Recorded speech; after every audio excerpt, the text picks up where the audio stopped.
하나님의 말씀 마태복음 1장 21절부터 23절 우리 큰 음성으로 합독하십니다. 아들을 낳으리니 이름을 예수라 하라. 이는 그가 자기 백성을 저희 죄에서 구원할 자이심이라 하시니 이 모든 일에 된 것은 주께서 선자로 하신 말씀을 이루려 하심이니 가라사대 보라 처녀가 잉태하여 아들을 낳을 것이요 그 이름을 임마누엘이라 하리라 하셨으니 이를 번역한즉 하나님이 우리와 함께 계시다 함이라. 아멘. 성탄절을 가장 기쁘게 기다려야 될 사람이 누굴까요? 성탄절을 가장 기쁨으로 소망하며 기다려야 될 자가 그렇게 하지 않기 때문에 오늘날 성탄절을 이용해서 대목 보는 사람들이 가장 기쁘게 기다립니다. 또는 성탄절을 이용해서 선물을 기다리는 어린아이들이 가장 기뻐합니다. 여러분이 쇼핑센터나 아니면 이런 곳에 여러분이 한번 가보세요. 얼마나 화려하게 해놓고 얼마나 어떻든 하나님을 찬양한 그 캐롤을 얼마나 빵빵 틀어놓고 호객행위를 하는지 모릅니다.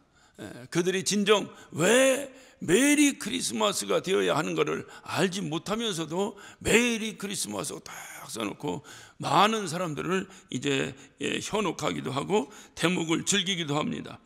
우리는 잘 압니다. 성탄절이라고 하는 것은 예수 그리스도께서 이 땅에 오신 날을 기념하고 축하하는 날이 바로 성탄절입니다. 그런데 예수께서 왜 오셨는가? 예수께서 오신 목적이 뭔가? 요한복음 6장 38절부터 39절까지 보면 아버지의 뜻을 이루러 오셨다라고 말씀하셨습니다. 그러면 아버지 뜻이 무엇인가? 아버지 뜻이 무엇인가? 그것은 이 땅에 오신 그 아들, 다시 말하면 그 아들의 이름을 통해서 아버지의 뜻이 무엇인가를 우리가 잘 살펴볼 수가 있습니다. 오늘날도 우리가 자식을 낳습니다. 자녀를 낳고 오늘날은 자기 엄마나 아빠들이 이렇게 이름을 지어줘요. 아주 예쁜 이름으로 이렇게 잘 짓습니다. 예전만 해도 대개 할아버지들이 이렇게 뜻을 잘 생각해서 이렇게 손자들 아주 사랑하는 마음으로 이름을 지어줬습니다. 아마 모르긴 해도 자기 손자를 아무렇게나 그냥 그냥 개똥이라고 해라, 야 그냥 끝순이라고 해라, 이렇게 지어주는 할아버지는 아마 없을 것입니다. 뭔가 그 손자가 태어날 날을 기다렸다가 미리 져놓기도 하고 이 생각 저 생각 해보기도 하고 그 한문으로 뜻을 생각해서 그 아이가 앞으로 자라면 어떤 아이가 되었으면 좋겠는가, 또는 이 할아버지가 그 아이에게 대한 소망이 있고 소원이 있다 그 말이죠. 이런 것들이 뜻이 담겨서 이름을 짓습니다. 제 이름은 익자 현자입니다. 우리 할아버지가 유일하게 저의 이름을 지어주셨어요. 그 누구도 할아버지로부터 이름을 수혜받은 혜택 있는 자손은 한 사람도 없습니다. 제가 유일하게 우리 할아버지로부터 이름을 받았습니다. 그런데 우리 할아버지가 저에게 익자 현자 이렇게 했어요. 익은 뭐냐? 더할 익. 현은 뭐냐? 나타날 현. 그러면 우리 할아버지가 그 많은 한자 중에서 왜 더할 익을 택하셨을까요? 현자야 돌림자니까 그렇다 치더라도 왜 더할 익을 생각하시고 그것을 할아버지께서 그것을 택하셨겠느냐 하는 겁니다. 손자로 하여금 뭔가 이놈은 태어나다 더욱더 좀 나타났으면 좋겠다 하는 그 뭔가 할아버지의 소망이 담겨서 손자 이름을 짓지 않냐 그 말이죠. 그러니까 내가 이 땅에 태어난 우리 할아버지가 생각할 때에 내가 이 땅에 태어난 이유가 뭐예요? 우리 할아버지가 생각할 때는 네가 이 땅에 태어난 것은 무슨 민족 증흥의 무슨 역사적 사명을 띠고 태어난 것이 아니고 더욱더 나타나기란 인물이 되도록 네가 자랐으면 좋겠다 하는 소망 가운데서 제가 태어난 것입니다. 너무 우리 할아버지가 세게 주셨는데 너무 나타나서 요새 걱정입니다만은 어떻든 이게 나타나는 거 나타나요. 그러니까 할아버지가 손자에 대한 애정으로 이름을 이렇게 지어주십니다. 이와 같이 하나님께서 독생자 예수 그리스도를 이 땅에 보내셨습니다. 그를 보내시고 그에게 이름을 주셨습니다. 그 이름에 그 아버지 보내신 하나님 아버지의 뜻이 듬뿍 담겨서 그 아들을 이 땅에 보냈습니다. 오늘 이 말씀을 보면 그 아들의 이름이 둘인데 하나는 예수고 하나는 임마누엘입니다. 오늘 여러분 말씀 본문 보시면 아들을 낳으리니 이름을 예수라 하라. 근데 예수라고 하는 이름의 뜻이 뭐냐? 그가 자기 백성을 자기 죄에서 구원할 자심이니라. 또 23절을 봅니다. 보라, 처녀가 잉태해서 아들을 낳을 것이요 그 이름을 임마누엘이라 하라. 그러니까 임마누엘은 무슨 뜻이냐? 이를 번역한즉 하나님이 우리와 함께 계시다 함이라. 국어 실력을 한번 발동해 보세요. 그러면 예수님이 이 땅에 왜 오신 겁니까? 예? 예수님이 이 땅에 오신 이유가 그의 이름에 듬뿍 그 뜻이 담겼다니까요. 예수님이 이 땅에 오신 이유는 자기 백성을 죄에서 구원하시기 위해서 오셨다. 다시 말하면 이걸 넓게 자기 백성에게 너무 넓은데 나를 죄 가운데서 구원하러 오셨다 그 말이에요. 그러면 나를 죄 가운데서 구원하러 오셨는데 보라, 처녀가 잉태해 아들을 낳을 것이요 그 이름이 임마누엘이다. 그럼 임마누엘은 무슨 뜻인가? 임마누엘은 하나님이 우리와 함께 하신다는 뜻이에요. 그렇다고 한다면 이것을 잘 복합해서 믹싱을 하면 우리에게 하나님이 예수 그리스도를 이 땅에 보내신 중요한 의미와 뜻이 담겨 있다 그 말이에요.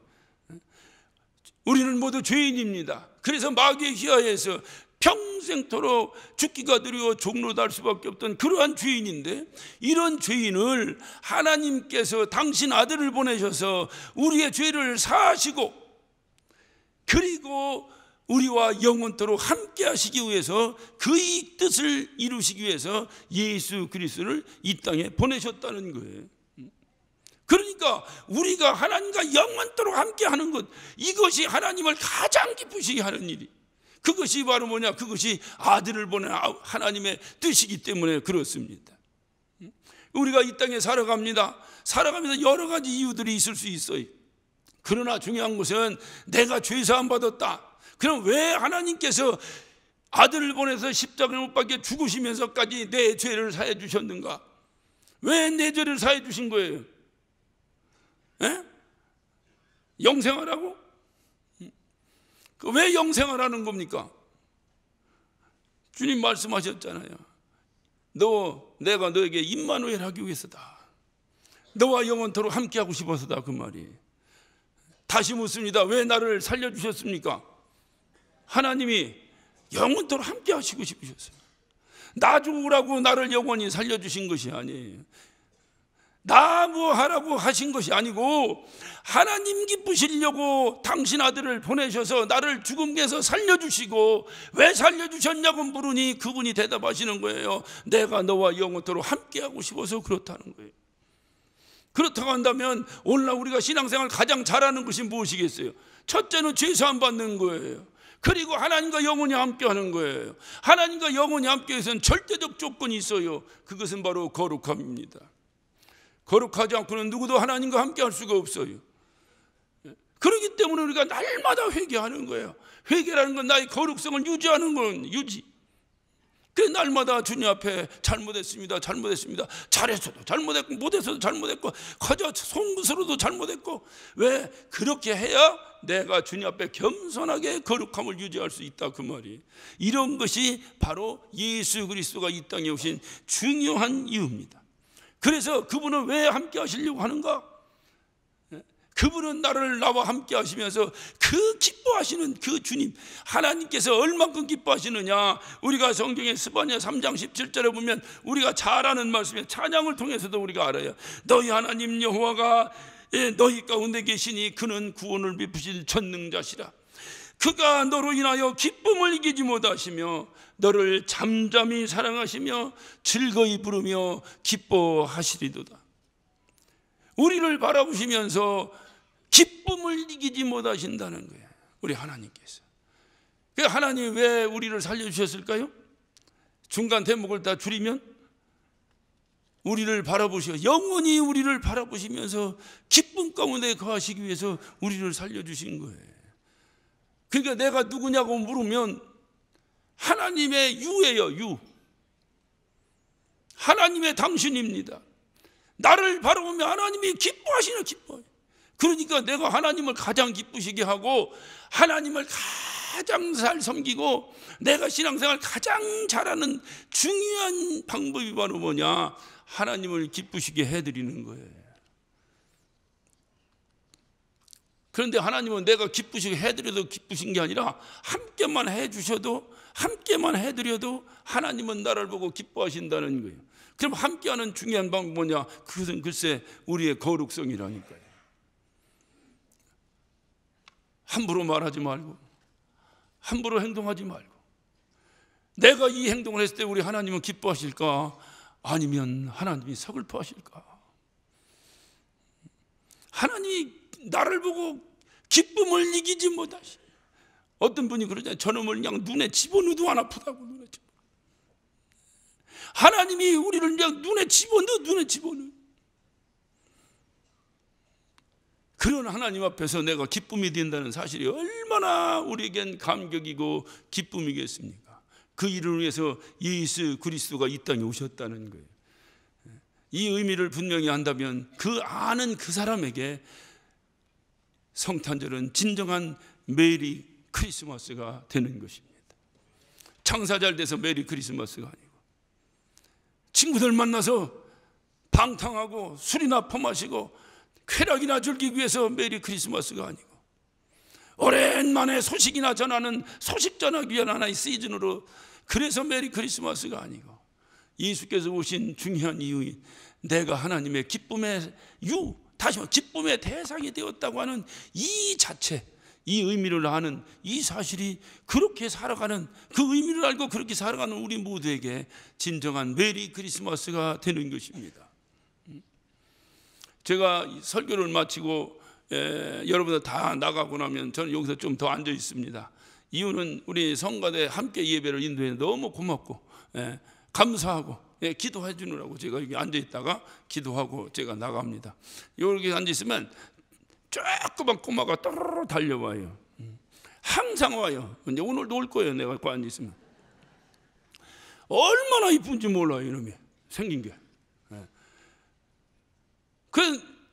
너 누구냐? 하고 보니까 뒤에 두 남녀가 쪼르르 쫓아 들어와요. 나는 네 아버지냐? 그래 누구요? 할아버지래. 아니 할아버지하고 할머니가 얼마나 젊은지. 그래 네 엄마가 누구냐니까 반주자 아들이더만. 반주자 아들이. 우리 반주자가 반주를 참 잘하는데 그거보다도 더 잘한 것은 아들 일찍 낳아준 거예요. 인생을 살아봐요. 가장 잘한 것이 뭐냐? 자식 일찍 낳은 겁니다. 그거를 모르는 젊은 것들이 결혼을 한 해 만에, 자식을 낳은 해 만에, 나중에 살아봐요. 나이 들어서 애를 낳으면 늦도록 자유함이 없어요. 저를 보세요. 이런 얘기를 우리 애들이 들어야 되는데 일찍 낳아. 일찍 낳으면 그거 일찍 낳아서 어떻게 키우고 먹이냐. 아니 세상에 예수 안 믿는 사람들도 얘기하잖아요. 쥐 먹을 거 쥐가 받고 태어난다고. 예수 안 믿는 사람들도 그러는데 예수 믿는 사람들 그 걱정이 되겠어요? 근데 왜 그 일찍 낳는 것이 잘하는 것이냐? 내가 보면 그 꼬마가 떠르르 오는데 뒤에서 그냥 차차차차차차차차니 애기 걸음으로 그 할아버지 할머니가 쫓아오는데 그 할아버지와 할머니의 얼굴이 예수님 만난 것보다 더 기뻐. 얼굴이 얼마나 기뻐하는지 몰라. 그게 할아버지의 기쁨이에요. 할아버지는 손자만 보면 왜? 자기 자식 낳았을 때는 자기도 젊고 자기도 처자식 먹이 살리나 정신없고 살다 보니까 이쁜지 미운지 모르고 그냥 짜증나기도 하고 이렇게 컸는데, 이제 당신도 연세가 드시고 특별히 부양에 책임도 없고 이제 이뻐만 하면 되는 놈이 하나가 톡 튀어나오니까 이게 이제서 이제 이 할아버지가 확 뒤집어. 그 손자 있는 할아버지들이나 할머니들 보세요. 이 전화기에다 다 누구 넣고 다닙니까? 손자 넣고 다닙니다. 대화를 못해요. 대화를. 그래 누가 손자 낳았다면 난 도망다녀. 왜? 대화를 못합니다. 뭔 말만 하려면 어떻게든지 내 말을 끊어가지고 화제가 손자로 바뀌게 만들어. 어떻게든지 바뀌게 만들어서 손자, 그래 손자 그래 맞으면 손자가 잘 있어 그러면 잽싸게 꺼내가지고 내가 자기 아들을 전화기에 넣어놓고 자랑하는 사람은 이제까지 본 적이 없어요. 손자는 그렇게 하면서 얼마나 손자를 자랑하고, 어떤 분은 막 나의 보물, 그 전화기 아이디가 나의 보물이요. 그래서 나는 만화님한테 한 줄 알았어. 왜냐면 여보가 뭐요? 같을 여자 보배 보자에서 보배 같은 사람이 여보라는 거 아니요? 처음 들어요? 여러분, 여보 소리 함부로 하면 안 됩니다. 이 사람이 나의 보배다 인정할 때 여보라고 하는 거예요. 그래서 나는 나의 보배, 그래서 난 본인 만화님한테 어떤 전화할 때 그렇게 아이디를 정했나 생각했어요. 알고 보니까 그게 아주 손자 전화더만. 손자가 나의 보물이라고 그렇게 써놨더니까. 나의 보물. 그에게 있어서 손자는 어떤 대상이 되겠습니까? 기쁨의 대상이죠. 어떤 기쁨의 대상이냐? 눈에 넣어도 안 아프다니까. 기뻐서 어쩔 줄 모르는 거죠. 뭔 대화를 못해. 한마디 하다가 얼른 다른 말로 바꿔. 내가 바꾸면 잽싸게 또 손자말로 끌어가. 계속 왔다 갔다 해.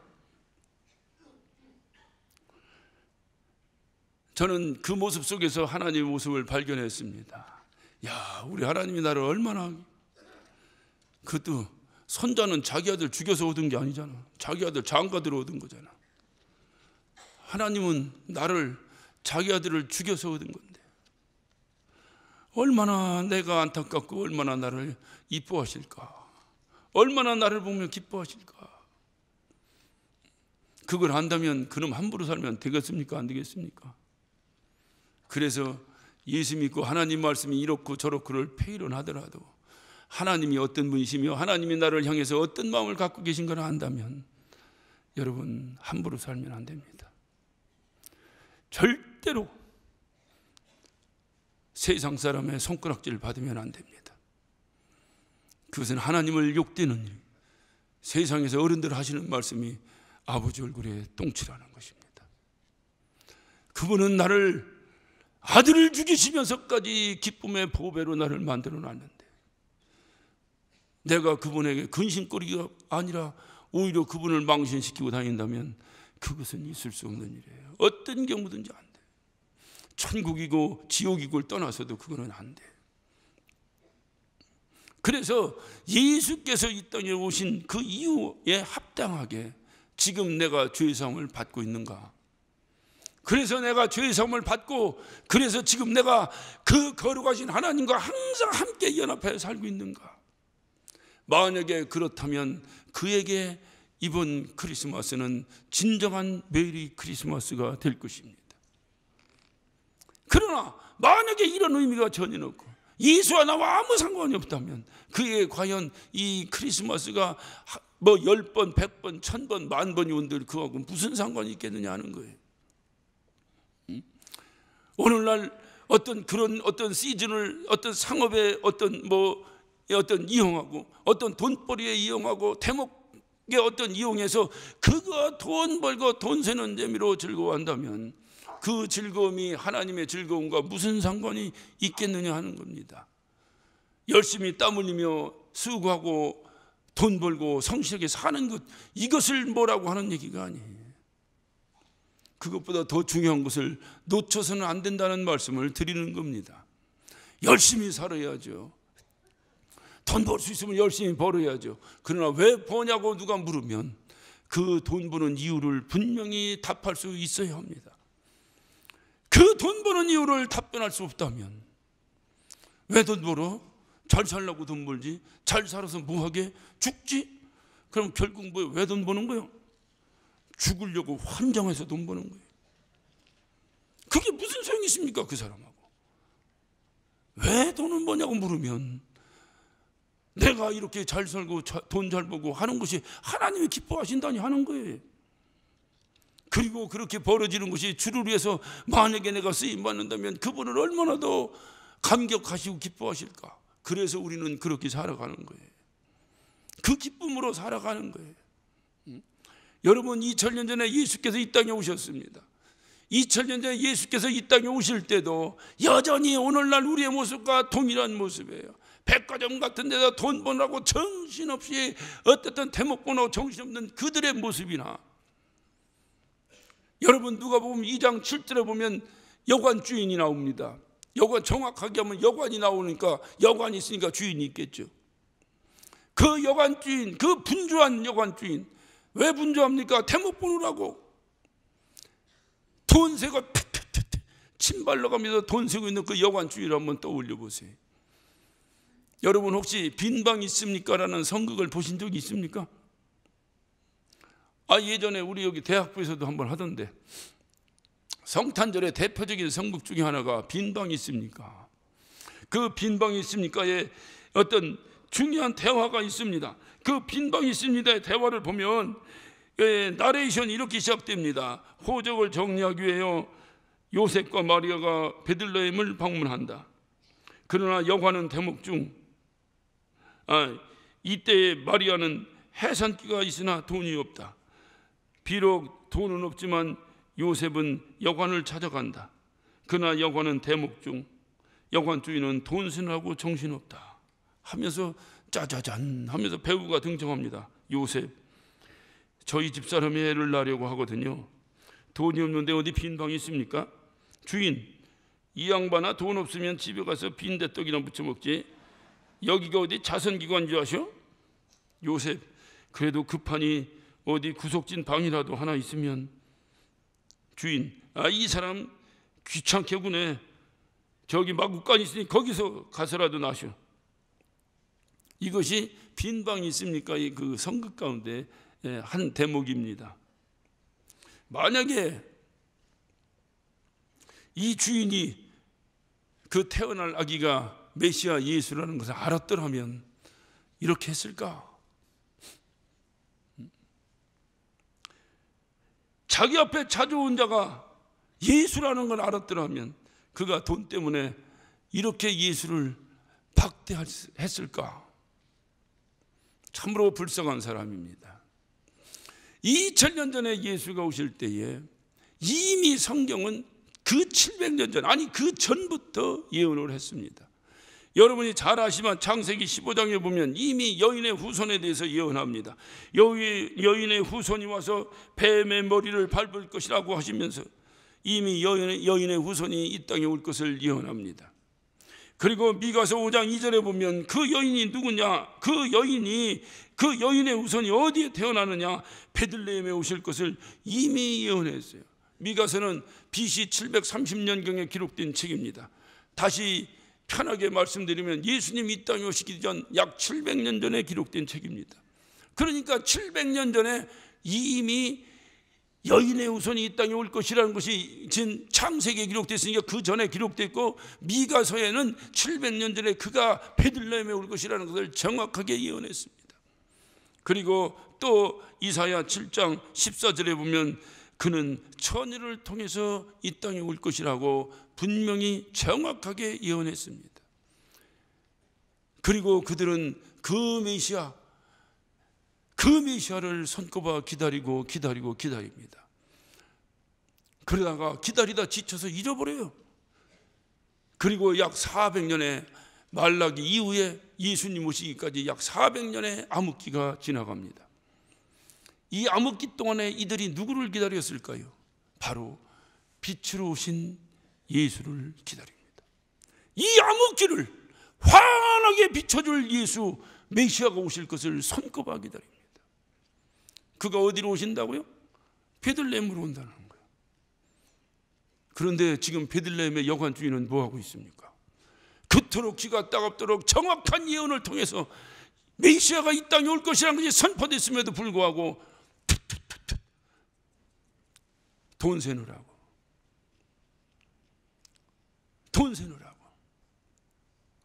이것이 바로 오늘날 우리의 비극입니다. 우리가 어떻게 생각하면 이 여관 주인이 참으로 불쌍하기도 하고 원망스럽기도 합니다.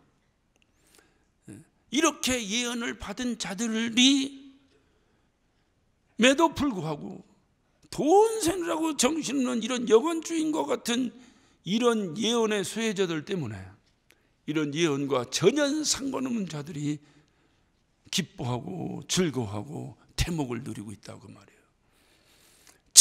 진짜 기뻐하고 진짜 이 주님의 오심을 메리 크리스마스로 만들어야 될 이 사람이 그렇게 하지 못하니까 전혀 그것과 상관없는 자들이 기뻐하고 즐거워하고 술 마시고 춤추고 예수를 욕보이고 아들을 이 땅에 보내신 그 안타까워하시면서 그 기쁨의 대상들을 만나시려고 기다리시는 하나님의 마음을 후벼 파버린다.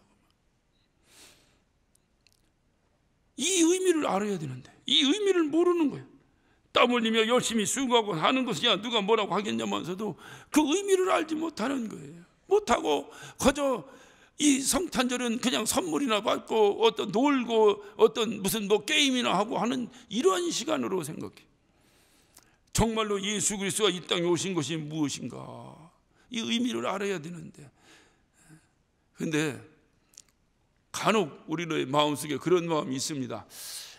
이거 어떻게 저렇게 정확하게 예언이 됐고 하나님이 택하셨다고 선민들인데 어떻게 저렇게 예수를 무시하고 못 만났을까? 그토록 유대인들이 정확한 예언을 통해서 그렇게 어떻든 메시아가 올 것이라고 하는 것을 그렇게 알렸고 자기들 그 400년의 암흑기 동안에 얼마나 고통을 받고 얼마나 어려움을 당했습니까? 그러니 그 암흑기에 그들이 기다린 것은 누굴 기다렸겠어요? 빛으로 오실 메시아를 기다리지 않았겠어요? 그런데 그렇게 기다리면 무슨 소용이 있냐 그 말이죠. 전부 다 매너리즘에 빠져가지고 기다리도 안 오시니까 그냥 오시는 건 알겠는데 뭐 오늘 오시겠어 내일 오시겠어 하면서 자기들 대목 보는 것만 정신없어하는 이 당시 이 사람들을 우리가 바라볼 때 우리에게 은근히 교만기가 싹 올라옵니다. 그래서 손가락질합니다. 어떤 분이 그래요. 어떻게 홍해바다를 가르고 걷는 사람들이 광야에서 그렇게 하나님께 불순종할 수 있느냐고. 저건 미친 사람들 아니냐고. 손가락질 할 수 있습니까? 홍해바다를 가르는 것이 더 어렵겠어요? 여러분을 구원시키는 것이 더 어렵겠어요? 홍해바다에 갈라진 것보다 더 큰 이적의 감격을 누리는 우리도 또 여전히 불순종하잖아요. 그러면서도 그들에게 손가락질하죠. 마찬가지로 이렇게 예언되고 이렇게 정확한 예언 가운데 오셨는데도 어떻게 그렇게 기다린다고 날마다 메시아 온갖 선자들이 오실 메시아, 구약이 뭡니까? 오실 메시아에 대한 예언 아닙니까? 그럼에도 불구하고 어떻게 못 만나느냐 이 말이야. 손가락질합니다. 그런데 우리가 주의해야 될 것이 하나가 있어요. 이 오신 메시아가 다시 오신다는 거예요. 이 오신 메시아가 오신 걸로 끝나는 것이 아니라 다시 오신다는 거예요. 우리들 앞에 다시 오신다는 거예요. 그런데 중요한 것은 우리에게 오실 때는 어떻게 오실 것이라는 예언이 전혀 없어요. 특별히 언제 오실 것이라는 얘기도 전혀 없어요. 오히려 너희가 알 바를 그는 거 알 바 아니다라고 오히려 강력하게 부정하십니다. 그리고 뭐라고 말씀하신지 알아요? 도적같이 올 거라는 거예요. 초림하신 예수님, 그분이 오실 때는 그분은 여인의 후손이 오실 것이다. 그는 베들레헴에 오실 것이다. 처녀를 통해 잉태할 것이다. 이렇게 정확하게 알려주었는데도 불구하고 그들이 못 만났다고 한다면 도적같이 오실 예수를 여러분 만날 수 있겠습니까?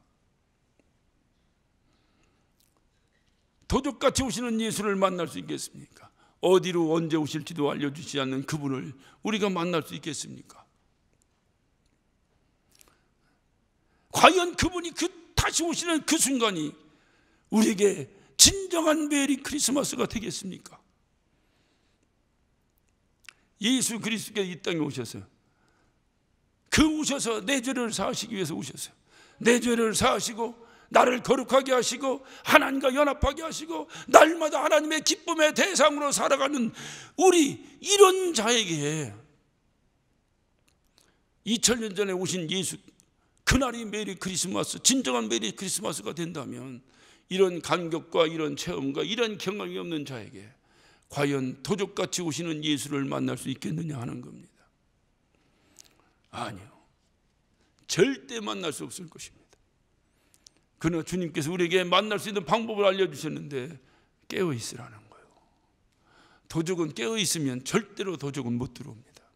강도는 깨어 있으라 자나 아무 상관없어요. 칼질이 되고 찔러 죽인다고 돈 내놓으라고 합니다. 그러나 도적은 그렇지 않잖아요. 오늘날은 그런 도적이 있는지 없는지 모르겠지만 옛날 한번 향수를 생각해보세요. 잠잡니다.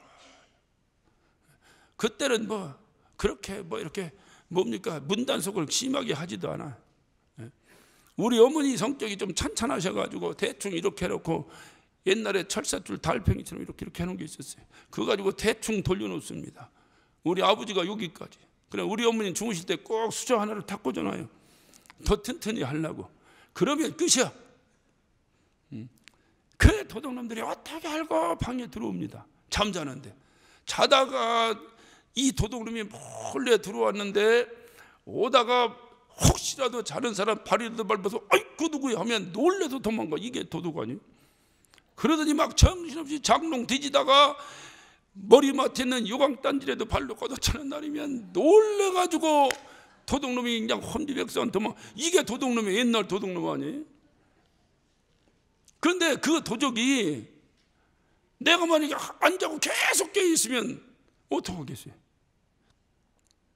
오시긴 오셔야 되는데, 도적이 오긴 와야 되는데 내가 가만히 안 자고 깨어있으면 들킬 수밖에 없잖아요.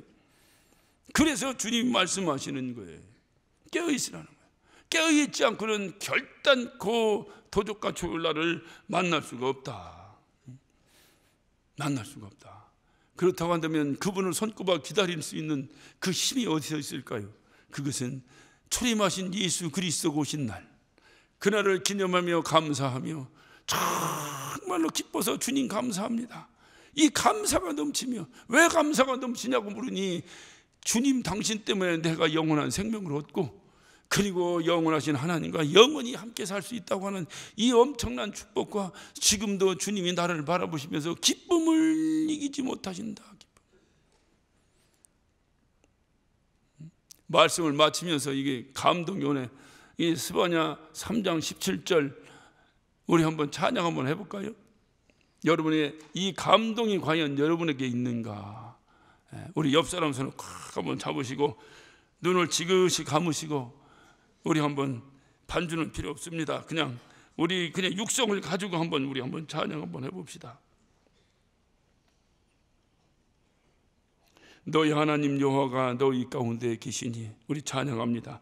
너의 하나님 여호와가 너희 가운데 계시니 이 가운데 계시니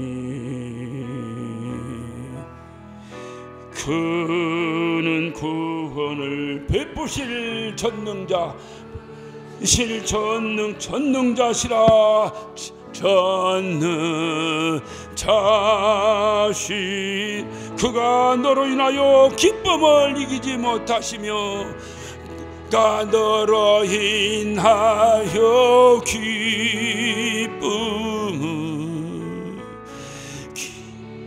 이기지 못하시 너를 잠잠히 사랑하시며 너 잠잠히 사랑하시며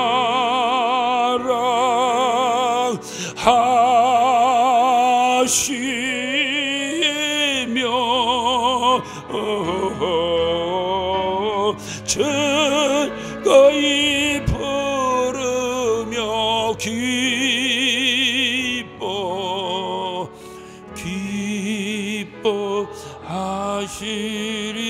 기뻐하시리라. 여러분 찬양 중에 우리를 바라보시며 기뻐하시는 그 기쁨을 이기지 못하시는 하나님의 모습이 떠오르셨습니까? 그렇다면 우리의 일생의 삶은 그를 위해서 살 수밖에 없어요. 그분 위해서 하는 겁니다. 누가 왜 개혁하냐고 물으면 그분 때문에 하는 거예요. 누가 왜 신앙생활 열심히 하냐고 물으면 그분 때문에 하는 거예요. 왜 열심히 사냐고 누가 물으면 그분 기쁘시라고 열심히 산다고 말할 수 있어야 됩니다. 왜 죄 안 짓고 사냐고 물으면 내가 죄 지면 그분이 너무 가슴 아플까 봐. 너무 가슴 아플까 봐. 우리는 결코 그렇게 살 수 없다고 단호히 선언해야 합니다. 그것이 그분이 이 땅에 오신 그 혜택을 받은, 그 사랑을 받은 자의 고백입니다. 이런 자에게 다시 오실 주님은 결단코 도둑처럼 임하지 못하실 것입니다. 반드시 만나게 될 것입니다. 우리 2000년 전에 우리가 태어나지 못해서 너무너무 아쉽게 메리 크리스마스를 우리가 외치지 못했다면 다시 오실 때, 그분 만났을 때 이 안타까움을 다 담아서 진정으로 메리 크리스마스, 메리 크리스마스.